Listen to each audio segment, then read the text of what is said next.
Olá, meus amigos, se acheguem que hoje a prosa é daquelas de arrepiar até os cabelos do braço. Eu sou Marcelo Caixeta e essa história aqui, foi contada por um caboclo lá das bandas de Guimarães, nas terras de Minas Gerais, lugar de muito mato, estrada de chão e causos que o povo só acredita quando vivem.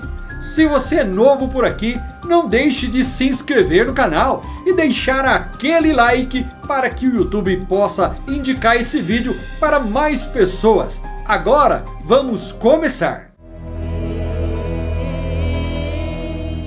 Tudo começou no sábado qualquer, lá para os lados da Capoeirinha, numa fazenda do seu José Nunes Caixeta, que fica perto de Guimarães, para as bandas dos caixetas. O caboclo da história, vamos chamar ele de Dercílio, estava de férias e resolveu passar uns dias com os primos. E como é de praxe nessas roças de Minas, de tardezinha sempre tem truco, uma pinguinha e uma boa risada. E naquele sábado, os primos resolveram dar um pulo até a fazenda do Zico Moreira, coisa de 3 quilômetros de distância, medida a cavalo, para jogar umas partidas de truco. Era umas 7 da noite, quando 8 homens, tudo parente, primo e conhecido, saíram a pé rumo a outra fazenda. Naquela época não tinha luz elétrica não, era só lamparina e lampião mesmo. E a lua ajudava quando dava as caras no céu. Chegaram lá, jogaram truco até umas horas. Passava da meia-noite quando resolveram voltar. A turma se despediu e cada um pegou seu rumo. Só que tinha 2 caminhos, um que passava direto pelo campo de futebol da fazenda do seu João Pérez e outro que dava uma volta passando por cima da taipa e perto de uma cruz de madeira, fincada num canto esquecido do pasto. Era lugar de reza e de medo. Disseram que, tempo atrás, tinha morrido ali um homem chamado Joaquim, homem forte, de alma boa, mas que teve um fim trágico naquela cruz. E o povo dizia que o espírito dele ainda rondava o lugar. Lá no meio do mato, o primo do Dercílio, chamado Carlinhos, resolveu que ia ficar para dormir lá mesmo na fazenda do truco. Disse que estava tarde e não ia encarar estrada de noite. Dercílio e os outros seguiram viagem, mas quando chegaram no cruzamento, onde os caminhos se separavam, 7 dos homens resolveram passar pela estrada do campo, e o Dercílio, cabra metido e valente, diz que ia sozinho pelo caminho da cruz. Assombração não me mete medo não, falou ele, meio desafiando. E lá foi ele, no silêncio da noite, com a lua clareando o meio de banda, andando devagar. Chegando perto da cruz, sentou-se ao pé dela, esperou os outros virem e ficou ali, escutando só o barulho do vento na capoeira e uns grilos desafinados. O tempo foi passando e nada da turma aparecer. Foi aí que o bicho pegou. Do meio do campo, um vulto branco começou a se formar. Não era gente nem bicho, era um vulto andando bem devagar, vindo na direção dele. Dercílio gelou na hora. O tal vulto tinha um lençol branco na cabeça, passo firme e olhar parado. Quando chegou bem na frente do Dercílio, ele perguntou: "Você é o que, criatura? É gente ou assombração?" A coisa não respondeu com palavras, soltou um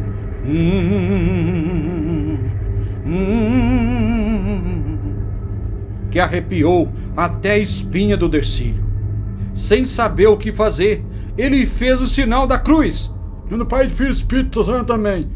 Mas a língua enrolou na boca e Dercílio deu um pinote dali, que nem cavalo estourado com abeia. Saiu pulando cerca, derrubando pau e pedra, até trombar com a turma que vinha do outro lado. "Assombração! Assombração!" gritava ele, suando frio.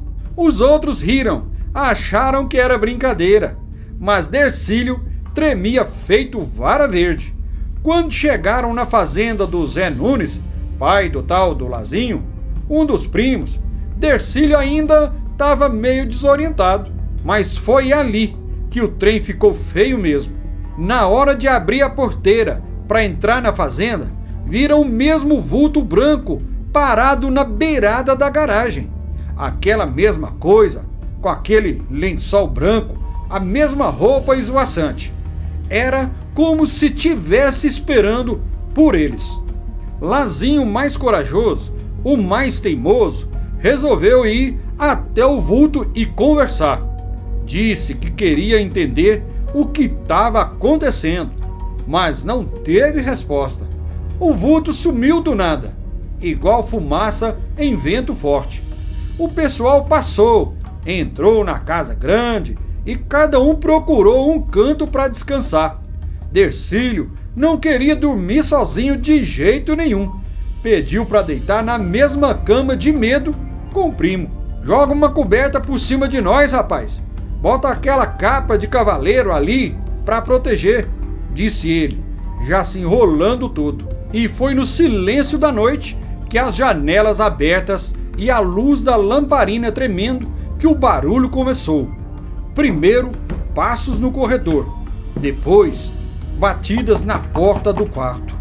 E por fim, um rangido esquisito, como se alguém tivesse se deitado na cama ao lado. Dercílio arregalou o olho. Lazinho, você escutou isso? Escutei não. Deve ser coisa da sua cabeça. Dorme, homem. Mas o som das batidas continuava. E nada do galo cantar. Acho que enquanto o galo não cantar, essa coisa não vai embora. Sussurrou Dercílio, cobrindo a cabeça. Lazinho ainda brincou. Amanhã vou comprar uns 10 galos. Encher essa fazenda de canto para ver se afasta esse trem. Quando amanheceu, Dercílio levantou meio zonzo. O Carlinho, aquele que tinha ficado na fazenda do truco, já estava lá, deitado na cama, como se nada tivesse acontecido. Dercílio achou aquilo estranho demais. Ué, você já chegou? Cheguei de madrugadinha, respondeu Carlinhos sem muita conversa. Dercílio ficou encafifado, mas deixou quieto. Naquele domingo, teve uma festa na Redondeza e lá, entre os dedinhos de prosa e outro, contou o caos para todo mundo, do jeito que viveu. Falou do vulto, da cruz, das batidas na porta e da língua que enrolou quando tentou rezar. Foi só quando chegou de volta para a cidade, dias depois, que descobriu a verdade. O primo mais velho, que também morava nas Redondezas, contou rindo que tudo não passava de uma traquinagem do Carlinho. O danado tinha dado a volta por dentro do mato e chegado na frente do Dercílio, com um lençol branco nas costas e a cara suja de pó de café, tudo armado para assustar. Ele fez isso porque você falou que não tinha medo de assombração, uai.